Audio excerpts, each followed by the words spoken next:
Jadi kita lakukan pemeriksaan fisik dada ya. Ya, pada pemeriksaan payudara ini mesti dibuka semuanya saya. Ya, jadi pada pemeriksaan payudara ya, kita lakukan inspeksi dan palpasi ya, kita lakukan inspeksi palpasi. Di inspeksi kita lihat bentuk payudara ibu antara kanan dan kiri, apakah simetris atau enggak. Ya, kemudian warna, ada laler sih, kalian bau apa ya? Belum mandi. Kata Ya, Udah. jadi kita cek warna kulit payudara juga ya, apakah merata sama semuanya gitu atau ada mungkin kemerahan di sisi sebelah mana begitu ya. Kemudian kita cek juga warna areola dan puting ya, biasanya mengalami kehitaman yang sudah terjadi sejak hamil ya. Kemudian kita cek juga bentuk putingnya ya, apakah inverted atau enggak ya. Kalau misalkan inverted gitu ya, bisa coba kita lakukan stimulasi yang misal disentuh gini. Biasanya ada yang dia full inverted, ada yang dia semi ya. Jadi kalau di semi itu misalkan kita kasih stimulasi, kemudian dia akan timbul. Ada yang dia benar-benar inverted gitu ya. Jadi mau distimulasi kayak apa dia tetap aja masuk itu ya. Atau ada juga yang datar ya, yang bagus yang menonjol juga ada yang kecil, ada yang besar ya. Itu biasanya juga menjadi tingkat tantangan juga pada saat proses menyusui ya. Oke, kemudian kita palpasi di sini ya, bisa dengan meraba seluruh area permukaan payudara kanan dan kiri dengan cara diraba searah jarum jam, atau bisa juga kita lakukan seperti ini ya. Gitu. Nah, pada saat meraba kita rasakan ya, apakah ada benjolan ya, adakah nyeri gitu ya. Kemudian tadi yang inspeksi saya kelupaan juga jadi lupa ngomong apa. Pas inspeksi kita lihat pengeluaran ASI ya, pengeluaran ASI. Biasanya ada ibu-ibu yang baru melahirkan ya, nggak perlu kita stimulus pengeluaran ASI-nya, dia udah ada rembesan ya, ada perentul-perentul gitu ya. Nah, di palpasi kita pastikan lagi ya, apakah sudah ada pengeluaran ASI atau belum. Caranya yaitu bukan putingnya begini ditarik ya, tapi mulai dari areolanya ya. Jadi letakkan 2 jari ya di bagian areola, kemudian kita mundur dulu, tarik ke belakang, baru tarik ke atas gitu. Jadi ini puting, ini areola gitu ya. Dari sini kita mundur, baru tarik gitu ya. Jadi pengeluaran ASI memang ada di puting. ASI keluar itu titik yang pentul itu ada di area puting, tapi salurannya itu ada di areola. Jadi kalau kita nutup yang kita pencet putingnya ya, justru malah ketutup gitu. Tapi kalau kita pencet areolanya, kita akan mengeluarkan ASI lewat yang, karena di sekitar areola itu ada ductus-ductusnya ya gitu. Jadi karena itulah kenapa bayi kalau menyusu ya, itu yang dihisap itu bukan cuman puting, tapi areola minimal sebagian ya. Sudah, setelah itu udah inspeksi palpasi ya, udah. Kemudian kalau payudara sudah, kita berpindah ke area abdomen ya. Di abdomen ya, di bagian perut kita inspeksi juga, ada luka enggak ya, luka bekas operasi atau memang luka operasi malah ya, karena barangkali pasiennya post SC ya. Kemudian kita lihat masih ada linea nigra, stretch mark ya itu. Kemudian selanjutnya adalah kita palpasi ya, untuk mengetahui kontraksi uterus ya. Pada ibu postpartum, kontraksi uterus itu masih dibutuhkan ya, jadi masih dibutuhkan. Tujuannya apa? Yaitu untuk membantu proses pengembalian uterus kembali ke bentuk semula, sama seperti sebelum hamil ya. Kita cek dengan cara palpasi ya. Yang pertama, letakkan tangan kita ya, yang satu ini berada di atas episis, yang tangan tangan kiri itu bisa melakukan perabaan. Perabaannya jangan bayangkan kalian saat melakukan pemeriksaan antenatal semua diraba, dikumpulkan gitu. Kalau pada fase postpartum cukup dengan satu tangan aja kita udah bisa merasakan ya, yaitu diraba ya, batas tegasnya mana gitu ya. Kalau ada batas tegas berarti dia teraba keras ya. Ya. Nah kalau teraba keras berarti uterus berkontraksi dengan baik. Nah, jadi awalnya yang pertama adalah cek apakah ada kontraksi atau tidak. Ya, kita rasakan. Yang kedua, kemudian kita cek tinggi fundus uterusnya. Ya, tinggi fundus uterusnya. Tadi sudah keras gitu ya. Kemudian kita lakukan pengukuran tinggi fundus uterusnya. Jadi kalau perut ibu baru melahirkan, yang tadinya dia akan isi kemudian kosong gitu ya, kan akan seperti bergelambir gitu ya. Jadi itu sangat mudah sekali. Jadi kayak bukan gimana ya? Misalnya ini perutnya ibu ya. Nah ini kita cuma tinggal set gitu. Gitu ya. Jadi emang ini akan masuk ke dalam, kebayang ya? Iya. Ya jadi kayak bantal nih, seret ya. Gitu ya. Jadi seperti itu ya kan gelambir-gelambir gitu ya. Nah itu baru kemudian kita ukur nih jarak puncak tertingginya dengan umbilikus. Biasanya kalau ibu yang benar-benar baru melahirkan ya itu masih setinggi umbilikus. Ya baru melahirkan maksudnya adalah ya saat itu juga. Ya kalau misalkan dalam rentang early postpartum ya 2 jam itu biasanya turun 1 jari gitu, dan seterusnya akan turun secara bertahap. Nah kemudian kita cek ini sekitar 1 jari di bawah pusat ya. Nah setelah mengukur tinggi fundus uterusnya kita cek posisi ya, posisi dari uterus. Yang normal uterus itu harusnya berada di sentral, di tengah ya. Kalau dia bergeser kemungkinan dikarenakan apa? Karena apa? Kandung kemihnya penuh ya. Jadi posisi kandung kemih itu ada di sebelah kiri bawah ya. Kemudian si rahim ada di sentral. Dia baru melahirkan posisinya masih tinggi ya. Kalau kandung kemihnya penuh maka dia akan terdesak jadi bergeser gitu ya. Kalau sudah dicek lokasi rahim atau uterusnya berarti kita bisa saya kelupaan kan. Jadi sebelum tadi ke pemeriksaan abdomen ya, kaki ibu bisa diminta untuk sedikit fleksi. Ya, ini sebenarnya opsional, tapi baik untuk disarankan karena untuk meningkatkan kenyamanan ibu. Ya, karena dengan posisi seperti ini, itu perut akan terasa lebih tegar. Ya, apalagi kemudian kita raba-raba, jadinya ibu nggak relax. Tapi kalau misalkan kakinya sedikit difleksikan, dia akan lebih relax. Ya, kemudian juga pastikan tadi di awal itu pasien sudah berkemih. Ya, untuk memastikan kandung kemihnya kosong ya, karena kandung kemih yang penuh tadi menggeser rahim dan juga mengganggu kontraksi. Ya, kalau kita saat mengkaji tadi ternyata rahimnya tidak berkontraksi ya, maka kita lakukan masase. Masasenya bukan diremas-remas gitu ya, tapi cukup ya nggak perlu ditekan gitu ya, nggak perlu. Jadi cukup jadi ditekan tapi dengan lembut, gimana ya saya bilang ya, itu ya tegas tapi lembut tuh. Sampai dengan uterus berkontraksi kembali. Itu di area perut, kemudian masih di area perut kita cek yang namanya DRA. Apa DRA? Diastasis rectus abdominis, atau istilahnya adalah peregangan otot dinding abdomen. Kalau abdominis kok bisa jadi rahim tuh gimana? Anatominya piye? Ya.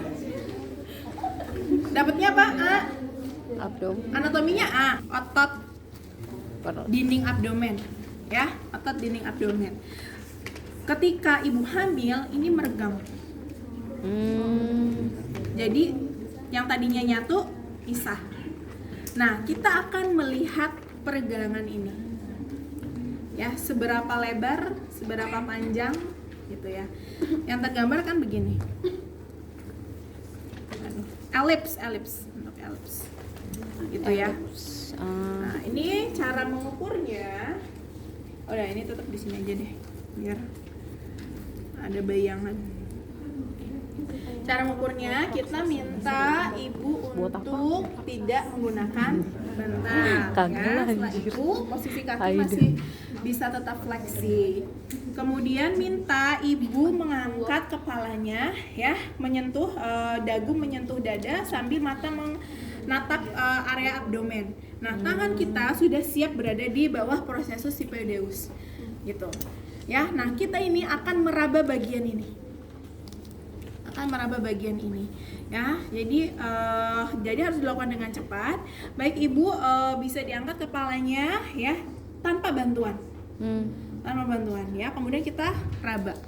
Ya, nah di sini dengan meraba ini kita akan merasakan ada bagian yang cekung, bagian yang kosong. Jadi kayak ada batasan di samping kanan kirinya. Nah, kita meraba yang bagian kosong itu tadi. Ya ini, bagian ini. Jadi ada batas tegas nih di ototnya, gitu ya, sehingga di sini ada pelebaran. Nah, kita akan ukur. Jadi bisa kita rasakan aja, oh lebarnya sekitar berapa jari. Tadi kan bentuknya karena elips ya. Maka yang kita ukur adalah bagian yang paling lebar. Ya, bagian yang paling lebar itu sekitar berapa jari ya, kita rasakan aja. Cekungan itu ada di jari kita terisi berapa. Gitu. Kemudian panjangnya dikira-kira saja. Karena nggak nyaman ya, jadi kita harus melakukan ini dengan cepat. Gitu. Kalau sudah, posisikan ibu kembali menggunakan bantal ya. Kemudian kita ke area perineum ya, area genital. Pada pemeriksaan genital ya, kita minta ibu untuk posisinya SIM. Ya, posisi SIM gimana? Kakinya yang miring. Ya, jadi minta ibu miring dulu ya. Di sini miringnya membelakangi kita. Ya, kemudian tekuk kaki bagian atas. Kok kejepit. Nah, kalau posisi kayak gini, side rail harus terpasang. Ya, side rail harus terpasang. Di sini kita buka celana ibu ya, kemudian kita lihat area perineum ya, apakah ada luka jahitan atau enggak ya, apakah ada luka jahitan atau tidak, kita cek ya. Kemudian kalau ada, maka kita harus menilai adanya tanda-tanda infeksi atau tidak ya, yaitu menggunakan istilahnya REDA. Apa REDA? Redness, edema, ecchymosis, discharge, approximation. Redness, kemerahan ya. Jadi di sekitar luka jahitan tadi itu tampak kemerahan enggak? Sebenarnya kalau baru awal-awal masih kemerahan itu wajar nggak? Wajar. Ya. Nanti dia seiring waktu akan sambil lukanya, kalau bagus lukanya menutup dan kemerahannya hilang. Ya. Yang menjadi tanda infeksi adalah ketika kemerahannya terjadi justru paling enggak setelah 3 atau 1 minggu gitu, area sekitar luka masih tetap merah, apalagi ditambah dengan adanya edema, kemudian ecchymosis ya, ecchymosis itu kebiruan, kemudian ditambah juga ada pengeluaran cairan di area luka jahitan, bukan dari vagina ya. Jadi discharge yang dimaksud itu adalah dari luka gitu, dari luka jahitannya, mungkin darah, mungkin nanah ya, seperti itu. Kemudian A nya tadi approximate, kalau punya kamu dipotong nggak apa-apa, emang harus nunggu kata siapa, ada ininya. Setahu saya sih kapan aja bebas ya. Kemudian balik lagi ke sini. approximation ya. Approximation itu penyatuan luka, penyatuannya lukanya baik atau enggak gitu ya. Jadi tolak ukurnya sebenarnya biasanya 1 minggu. Harusnya 1 minggu itu luka itu sudah baik ya, bentuknya tuh sudah baik, sudah ada penyatuan ya. Kemudian misalkan awal itu ada mungkin seperti biru lebam gitu ya, harusnya setelah 1 minggu itu udah nggak ada. Kemudian bengkak pun juga seharusnya sudah menghilang ya, seperti itu. Kemudian kita cek ada hemoroid atau tidak ya. Oke, setelah itu bisa dikembalikan lagi ya. Pada posisi miring tadi kita boleh juga saat itu juga cek lohea, atau kita kembalikan dulu ibu ke posisi berbaring ya. Kita cek loheanya. Untuk ngecek lohea kita lihat pembalut ibu ya, pembalut ibu kita lihat dan kita tanyakan dulu terakhir ganti pembalut kapan ya. Kita cek di pembalut warna darah nifasnya apa, merah segar, merah tua, atau dan seterusnya. Itu untuk menentukan jenis dari loheanya ya. Apakah lohea apa ada jenisnya? Serosa, alba, rubra ya. Kalau yang di awal rubra ya. Biasanya warnanya gimana untuk yang rubra? Merah gelap ya. Kemudian juga biasanya lebih banyak ya itu. Kemudian warna setelah itu bau ya. Baunya seperti apa ya?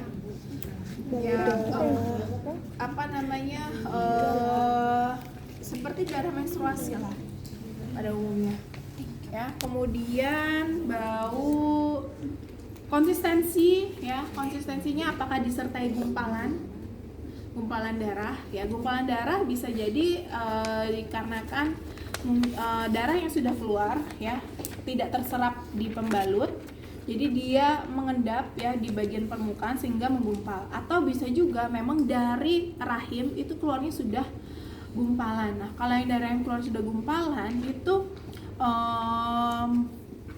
menandakan adanya perdarahan gitu ya. Tapi gumpalannya juga bukan cuma stol-stol kecil. Itu harus paling enggak ya, kalau misal adalah sekitar 1 kepalan tangan. Itu udah indikasi perdarahan. Artinya di dalam rahim itu terjadi penumpukan darah kan ya, sehingga dia menjendal, menggumpal, kemudian baru keluar gitu. Saking banyaknya darah yang keluar seperti itu ya. Nah, untuk mengindikasikan perdarahan juga kita tadi kan sudah bertanya kepada ibu ganti pembalutnya kapan, dan kita cek ya isi dari pembalutnya, apakah sudah terisi darah penuh, 1 pembalut penuh gitu ya, atau hanya setengahnya, atau hanya 1/3-nya atau 1/4-nya dan seterusnya. Itu kita bisa deskripsikan saja bagaimana isi dari pembalut itu terisi darah. Nah, kalau misalkan tadi ternyata ibunya baru ganti 1 jam yang lalu, tapi ternyata pembalutnya sudah penuh ya, sudah penuh bahkan sampai bleber kemana-mana, ya sudah jelas itu ada perdarahan.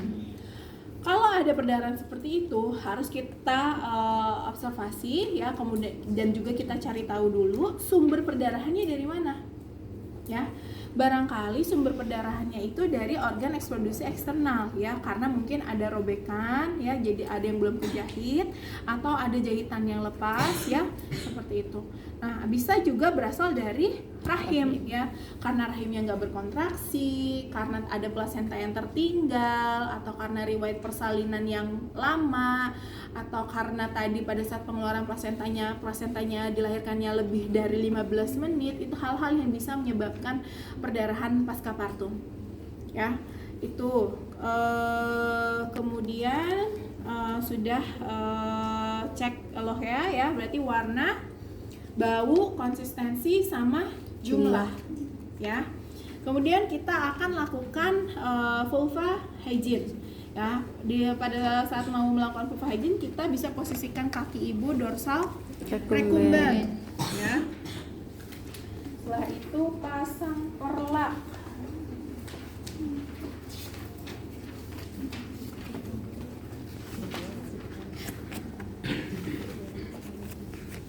kita pasang perlak ibu. Setelah itu pasang base spot.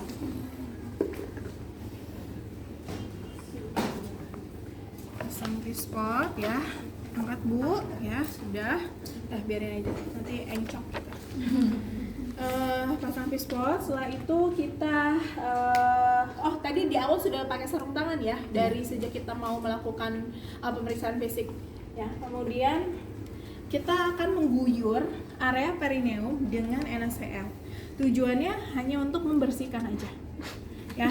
Tangan yang sebelah kiri itu udah bisa memegang area simfisis ya, bisa sambil membuka perineum vulva ya. Kita guyur intinya pada bagian-bagian yang terlihat ada darah ya, ataupun darah yang menempel sudah kering, itu bisa kita basahin ya. Biasanya kalau baru melahirkan tuh mungkin masih ada sisa yang menempel di daerah paha ya, itu kita bersihkan aja ya. Fungsinya sebenarnya ya untuk memudahkan kita nanti melakukan pembersihan menggunakan kapas ya. Jadi bikin kotorannya istilahnya rontok dulu ya. Kita siram ya, sudah. Jadi pispot ini bukan untuk pipis. Sudah, setelah itu catkan bengkok ya. Kemudian kita bisa ambil kapas secukupnya aja. Kemudian kasih NaCl ya, jadi dibasahin ya, atau bisa aquabides ya, atau nah kalau ada luka juga mungkin nanti dicampur betadine di akhir. Tapi itu opsional karena beberapa rumah sakit ada yang sudah tidak menggunakan betadine untuk perawatan luka ya. Di sini tangannya kiri kita buka vulva ya. Kita lakukan pembersihan bagian labia mayora ya, dari semua kita membersihkan dari atas ke bawah dan hanya 1 kali usapan ya, enggak bolak-balik. Mayora kanan ya, mayora kiri, minora kanan, minora kiri sampai dengan kemudian vestibulum sampai dengan ke anus ya. Kalau misalkan masih ada daerah yang kotor, bisa ambil kapas lagi kita bersihkan ya, atau butuh menggunakan waslap, pakai aja, intinya sesuai kebutuhan. Ini saya contohkan, kita cukup pakai kapas saja ya. Kalau sudah, kemudian kita pakaikan pembalut ibu ya, pakaikan pembalut. Sudah, setelah itu kita rapihkan.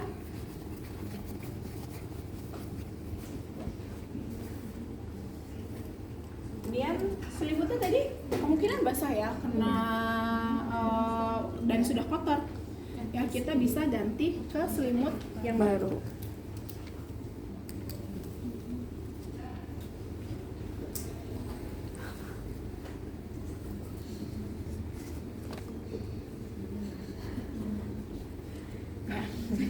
Gimana sih?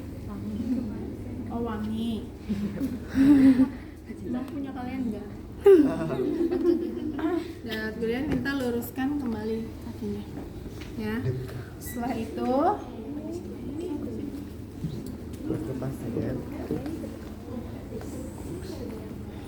itu kita cek ekstremitas ya, dilihat ekstremitas bawah ya, kanan kiri bengkak nggak, tampak bengkak nggak ya.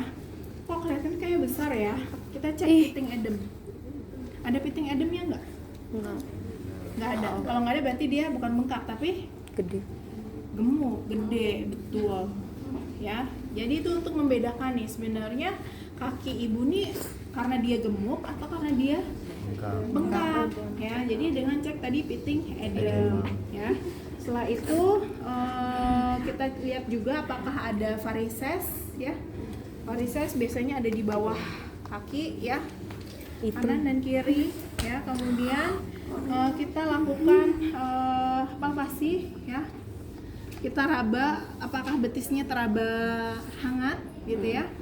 Kemudian cek tanda Homensign ya, dengan cara Homensign itu tujuannya adalah untuk menilai apakah ada tanda-tanda atau kemungkinan ibu mengalami tromboflebitis ya, penyumbatan pada trombus ya yang ada di kaki. Yaitu tangan yang kiri bisa memegang lutut ibu, yang kanan telapak kaki ibu ya. Kemudian yang kiri menahan lutut ibu ya, yang kanan kita dorong ke arah dorsokranial. Kayak gini. Nah, kemudian sampai tanyakan ke ibu, sakit nggak bu? Kalau sakit, kemungkinan ada tromboflebitis ya. Cek kanan dan kiri. Terus yang terakhir yaitu kita cek refleks tendon ya. Angkat sedikit ya. Ya. Kok malah gerak dulu sebelum dihitung